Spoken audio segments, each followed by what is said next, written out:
Bonjour, alors aujourd'hui on se retrouve pour un second podcast. Donc on est en classe de IB2. Donc moi je me présente, moi c'est Wiza. Je suis en compagnie de mes camarades de classe qui sont Loni, Carolina et Aminata. Et aujourd'hui on va débattre sur un autre sujet qui est l'influence de l'éducation de nos parents sur nos comportements. Donc moi je trouve que c'est un sujet assez intéressant et très controversal. Controversé. Merci, je crois. C'est pas grave, c'est pas grave. Bref, j'avais le mot en anglais. Mais en tout cas, j'aimerais bien entendre vos avis dessus. Est-ce que vous pensez que ça a une grosse influence sur la vie de quelqu'un ? Qu'est-ce que vous en pensez ? Moi, je pense que l'éducation de nos parents a vraiment une énorme influence sur nos habitudes, sur nos comportements, sur je sais pas, nos relations avec les autres jeunes. Après, bien évidemment, moi je pense aussi que c'est un sujet à comment dire, double tranchant. Pas double tranchant, mais à rebalancer entre guillemets, okay, parce que quand tu te fais un groupe d'amis, l'éducation que tes parents t'ont donnée peut être mise de côté, compromise, tu vois, par le groupe, voilà. Avec exactement, tu vois. Je comprends. Après, moi je pense pas totalement non plus, parce que surtout si t'as eu une éducation qui était vraiment enracinée et tout, moi je pense que t'en garderas toujours une trace, parce que ça fait quand même partie de ta personne. Et il faut pas oublier que l'éducation d'une personne, ça la forge et ça la... Comment dire ? En fait, il y a beaucoup de psychologues qui disent que en fait, quand t'élèves un enfant, c'est un peu comme une boule d'argile que tu façonnes. Et en fait, nos parents nous façonnent à leur façon, ce qui fait qu'on va développer plein d'habitudes, un caractère propre à nous, des réflexes, etc. Donc moi, je pense que ça reste quand même ancré. Après, certes, il y a beaucoup de gens qui dévient, etc. parce qu'ils ont des influences qui sont plus fortes que leur famille, etc. Certes, les groupes de pairs, ça peut énormément jouer, mais moi, je pense qu'on garde toujours au fond l'éducation primaire qu'on a reçue. Bah oui, totalement. Moi, je pense que en fait, l'éducation, c'est pas faux. Contrairement à ce que les gens peuvent penser, en fait, c'est pas que les parents. En fait, t'es vraiment éduqué par la société entière. Genre, tes potes, ce que tu vois, la télé. En fait, il y a tout un petit truc. Et même si tes parents, franchement, en manière générale, genre, ils essaient de te façonner un peu à leur image, moi je dis. Oui, mais faut se dire que vraiment, quand t'étais petit aussi, t'étais entouré par d'autres personnes. Donc, t'as vu d'autres éducations. Donc, en fait, c'est tout un melting, je sais pas quoi, mais tu vois, c'est ça qui fait qu'en fait, même si on a parce qu'en fait on a, comment dire, on a un peu la conscience, je sais pas, du devoir en fait envers nos parents, donc on se dit oui, ok, d'accord, je vais essayer d'être comme ce que mes parents m'ont dit d'être, mais en fait des fois c'est un peu compliqué, donc et c'est chaud quoi. En fait au début je pense que tu gardes ce truc, mais après plus t'avances et plus tu découvres que la vie elle se limite pas à ce qu'on t'a juste appris, c'est ça. Et c'est là que tu commences à te développer en tant que personne, en tant que personne à part entière quoi. Par rapport à tes expériences que t'as vécues et tout, comment tu les gères, comment avec ce qu'on t'a appris. Enfin, plein de choses comme ça. Et vous dans votre cas, moi j'ai une question, vous dans votre cas, est-ce que l'éducation que vos parents vous ont apporté, vous ont donné, est-ce que au bout d'un moment dans votre vie, dans vos relations avec les autres, ça a causé un problème, un souci, ou ça allait avec la société? Oui, totalement. Mais vraiment, j'ai vraiment du mal socialement avec les gens, c'est dingue. Parce que en fait, moi j'ai pas vraiment été éduquée par ma mère, parce que ma mère elle est venue en France quand j'avais 5 ans. Du coup, en fait, j'ai plus été éduquée par mes grands-parents, toute ma famille en fait en Afrique, parce qu'en fait on habite tous ensemble.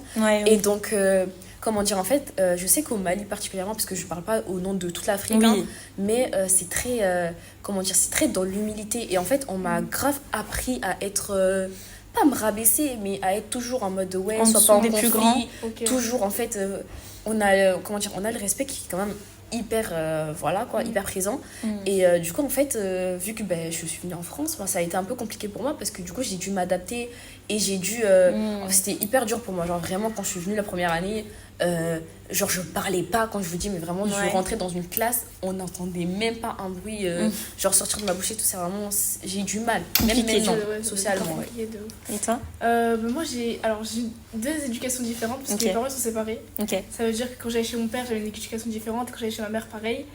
Et c'était grave conflictuel. Ok. Parce que du coup, quand j'allais chez mon père il me disait arrête de faire comme ça, alors que c'est ma mère qui me l'avait appris. Et quand j'allais chez ma mère, elle me dit arrête de faire ça, alors que c'est mon père qui me l'a appris. Du coup, en vrai de vrai, je pense qu'en grandissant, je me suis un peu, comment on dit, forger ta propre... c'est ça, genre ma propre éducation. Ouais, ok. Du coup, je pourrais pas dire vraiment ce que ça a fait, parce que, je sais pas. Juste que tu sais que ça a été c'est ça. un conflit ou bien... Mais est-ce que tu as quand même gardé une éducation plus de chez ton père ou chez ta mère? Ça va chez ma mère, parce que du coup, je vis avec elle, tout le temps. Okay, du coup, ça va être plus avec elle, mais ce que j'ai appris, ça va être plus les bonnes manières, tu vois. Merci, tout ça. Les trucs basiques, vraiment basiques.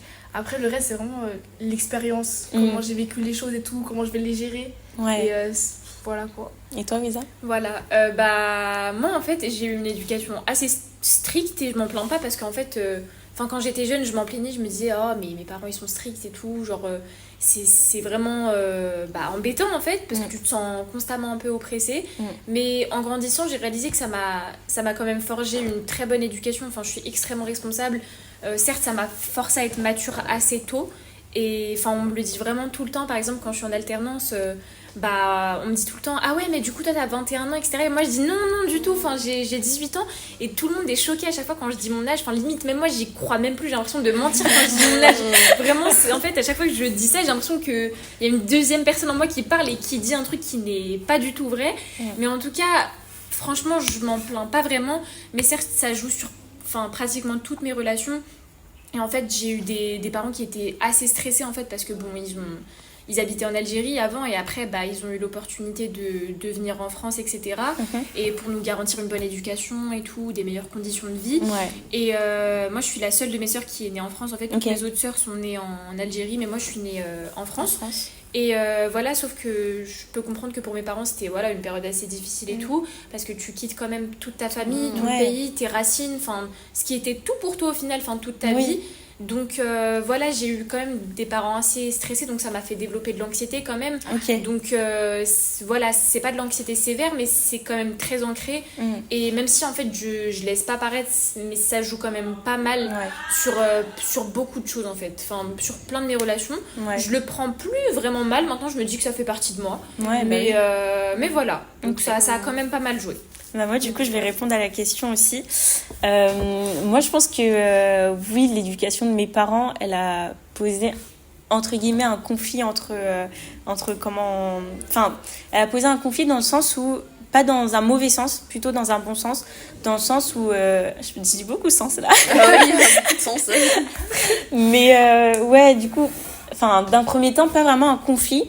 Parce que je veux dire l'éducation qu'ils m'ont apportée, c'est, vous voyez, quand on est jeune et qu'on est avec d'autres jeunes, on a à peu près tous les mêmes bases, c'est-à-dire comme tu disais Loni, les bonnes manières, etc.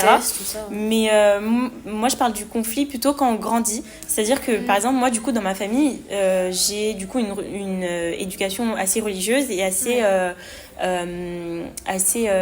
comment dire, saine entre guillemets, dans le sens où c'est en mode je sais pas comment dire en fait, attends parce que là j'arrive pas. Donc je dis saine dans le sens où par exemple on va pas fumer, on va pas boire, on va pas se droguer ou tu vois des trucs comme ça, et en grandissant du coup c'est là que ça cause du coup un conflit avec les autres avec qui j'ai grandi, dans le sens où eux en fait avec leurs parents ne leur ont pas forcément interdit de, je sais pas, fumer, boire, etc. Alors que moi dans mon cas en fait si, un petit peu. Et moi je te rejoins aussi sur ce que tu as dit tout à l'heure. Moi mes parents ils ont une éducation sévère mais pas trop non plus, dans le sens où c'est sévère mais c'est dans la confiance, c'est-à-dire qu'ils posent un cadre, ils te disent tu fais pas ça, mais c'est pas très contrôlé, et en fait ils vont me laisser très libre, faire ce que je veux, mais en fait parce qu'ils me laissent cette liberté de faire ce que je veux, par exemple de sortir, de tout ça, et en fait j'ai peur de briser leur confiance. Exactement. Et donc du coup en fait je me permets pas de, par exemple tu vois, ils me disent ah oui faut pas fumer, faut pas boire parce que c'est, pas boire, après tu peux, mais voilà quoi, pas fumer par exemple parce que c'est pas bon pour la santé, etc. Et moi je me retrouve dans un groupe on va dire de potes où au final en fait ils peuvent fumer, ils peuvent boire au final au lycée, et en fait moi je me retrouve à ne pas le faire parce qu'en fait je me dis ah mais en fait non, mes parents ils m'ont appris ça comme ça. Ça établit aussi un conflit avec toi-même au final, pas juste avec eux, parce que t'as ce combat intérieur de te dire est-ce que au final je profiterai pas de ma vie parce que c'est la mienne avant tout, mais j'ai aussi cette pression à côté de pas vouloir décevoir mes parents et de pas avoir cette culpabilité là. C'est ça exactement. Et puis même au-delà du fait de décevoir ses parents, je pense que c'est une certaine morale aussi, parce que ils disent oui, il faut pas faire ça, mais il y a une raison aussi. Et du coup, quand tu grandis et que tu prends en maturité et que tu te retrouves avec des personnes qui n'ont pas les mêmes habitudes que toi, tu comprends la moralité de tes parents, de ce qu'ils t'ont appris, et après tu gères en fonction de ça aussi. Tu te dis bah ok, ils m'ont dit de pas faire ça, mais je sais pourquoi ils m'ont dit de pas faire ça et pourquoi je le fais pas en fait. Je comprends totalement ce que tu dis, parce que par exemple moi aussi j'ai une éducation assez religieuse et tout. Et j'ai énormément d'amis dans mon cercle d'amis qui sont pas du tout dans la religion, qui sont athées, enfin qui n'y croient pas. Enfin, bien évidemment, chacun ses croyances, etc. C'est pas du tout dans le jugement. Mais c'est vrai que parfois c'est un peu frustrant, parce que par exemple, j'ai toujours une de mes meilleures amies qui, enfin, elle fait la totale, enfin, elle fume, elle boit, elle va en boîte, enfin voilà. Elle est pas du tout dans la religion. Ses parents ils sont chrétiens, mais voilà, elle a jamais été baptisée, donc voilà, elle est un peu, voilà, elle est indifférente à ce sujet.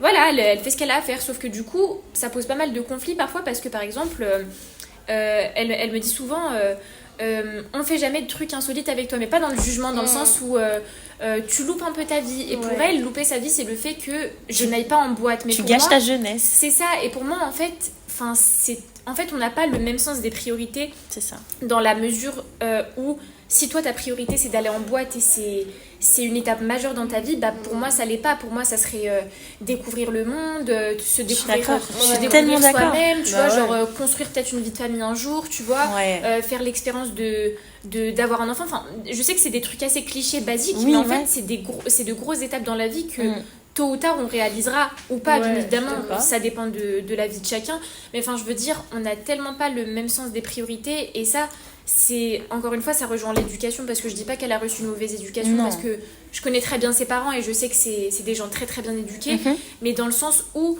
je trouve ça dommage que tu vois pas les choses en grand, et que du coup après on ait ce conflit de, enfin pour moi aller en boîte c'est rien du tout, et c'est un truc que mes parents m'ont toujours dit, enfin la boîte c'est pas dans notre culture, en fait. C'est pas notre truc, et je te rejoins sur ce que tu dis, Carolina, j'ai pas envie de les décevoir, et même moi ça a jamais été quelque chose qui m'a attirée. Enfin, pour moi, viens on fait du saut en parachute, viens on fait des trucs pour moi c'est des trucs insolites, tu vois, des trucs où ça a des vraies sensations fortes, parce que pour moi, enfin, se sentir bourré et ne pas avoir le contrôle de soi-même, et voilà, paraître débile, désolée, mais moi je trouve que c'est pas de l'amusement. Voilà, c'est pas de l'amusement, c'est juste en fait de la bêtise, tu vois. Après, il y a des gens qui boivent et qui se fixent des limites et qui sont pas, qui perdent pas le contrôle d'eux-mêmes, et qui boivent parce qu'ils apprécient le goût, parce qu'ils apprécient le vin en général. Il y en a qui sont passionnés par ça, mais qui arrivent pas à des limites dans l'extrême, etc., jusqu'à ne plus se souvenir de leur prénom, tu vois.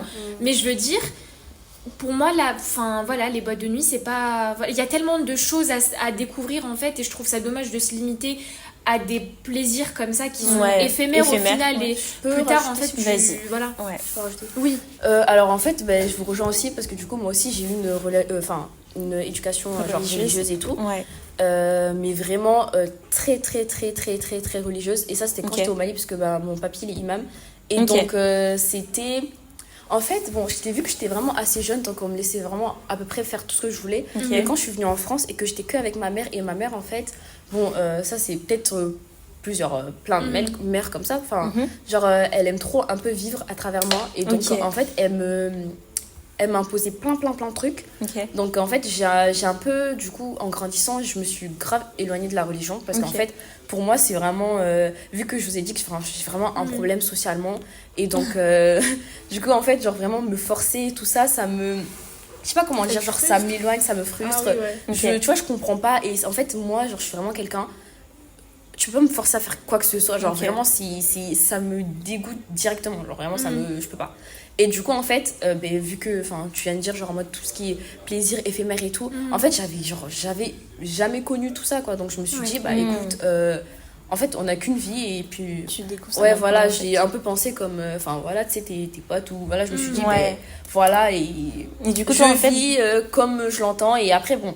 J'ai pas fait beaucoup de bêtises, mais j'avoue que j'ai fait des soirées, des trucs comme ça, honnêtement, au jour d'aujourd'hui, je regrette. Mais après, ben voilà, c'était quand même une expérience par rapport à mon éducation qui était vraiment très stricte. Mais du point de vue, qu'avec ma mère, quoi. Et donc, toi, c'est le... Pardon. Vas-y. C'est le contrôle trop... En fait, c'est trop élevé de tes parents qui t'ont fait pousser... De ma mère. Poussé à... Mais vraiment, en fait, je trouve que... Et c'est même... Et aussi, je trouvais que c'est vraiment une manière d'éduquer, d'être trop dans le contrôle. Je pense que, tu vois, en mode, vaut mieux me dire... Quand j'étais au Mali, vraiment, j'avais pas de contrôle et tout. Mais on me disait, fais pas ci, fais pas ça, fume pas, bois pas, nanana. De toute façon, je fume pas. Mais voilà, j'avais confiance et j'étais là, ouais, non, je vais pas le faire. Parce que, on avait confiance en moi et en plus, on me forçait pas ou on me mettait pas des coups de pression. Mais alors que, avec ma mère, voilà, je me suis bourré la gueule, quoi. Je me suis bourré la gueule pendant tout mon année de lycée, voilà. Ouais. Léonie, t'as quelque chose à dire? Bah non, franchement, moi je vous rejoins sur tout ce que vous avez dit. Ouais. Mais je trouve que l'éducation des parents, des fois, ça peut être dans le bon sens comme dans le mauvais sens. Ouais, voilà, justement. Franchement, Là, on a eu les exemples, du coup. Ouais, c'est ça. Non, mais franchement, c'est très important l'éducation des parents. Ok, donc du coup, on peut conclure. Vas-y, je te laisse conclure, Wiza. Juste pour conclure, moi je dis que d'après tout ce qu'on a dit, moi je pense qu'on a eu la chance d'avoir une éducation quand même. Je dis pas qu'on est privilégié, mais je sais qu'il y a beaucoup d'enfants qui naissent dans des familles par exemple où ils ont des parents addicts à la drogue ou qui les ont abandonnés ou quoi, et qui ont dû se faire leur propre éducation et ça se finissait pas toujours bien dans la plupart des cas. Mais voilà, juste pour conclure, je conclue sur une note positive où je me dis, moi je suis reconnaissante du fait d'avoir reçu une bonne éducation, d'avoir une famille stable, etc. Et je sais pas ce que vous en pensez aussi. Ouais, je suis d'accord. Je pense qu'on est parti pour une bonne vie, je l'espère en tout cas. J'espère. Et j'espère que on donnera une bonne éducation aussi si jamais on a des enfants. Aussi. Voilà, c'est la morale qu'il faut retenir. Donc au final, ce qu'on retient, c'est plutôt éducation sévère entre guillemets, mais assez libre aussi. Oui, voilà. Mais qui porte ses fruits au final. Qui porte ses fruits au final. Plus dans le conseil plutôt que dans le contrôle. Voilà. C'est ça. Okay. Vaut mieux dire fais pas ci, parce que aussi il faut te donner des raisons. Pourquoi, du comment. Faut pas juste être là en mode fais pas ça, sinon tu vas voir. Ça sert à rien et t'as pas de réponse. C'est frustrant. Toi t'es là, tu fermes ta bouche, t'es là en mode tu baisses les yeux, mais au final je sais que je vais faire derrière. Tu vois ce que je veux dire. Je suis désolée, mais voilà quoi. Voilà. Ok, voilà. Merci de nous avoir écoutés. En tout cas, on espère que, quiconque qui écoute ça et nous notera sur ce podcast, on espère que c'était vraiment intéressant parce que on l'a vraiment pas fait juste pour les points open. On a vraiment pris du plaisir à faire ça. Et moi, on aime beaucoup en tout cas débattre sur ce genre de sujet. Et voilà, j'espère que ça a été intéressant pour la personne qui est en train d'écouter ce podcast. Et merci de nous avoir suivis jusqu'au bout si c'est le cas. Voilà.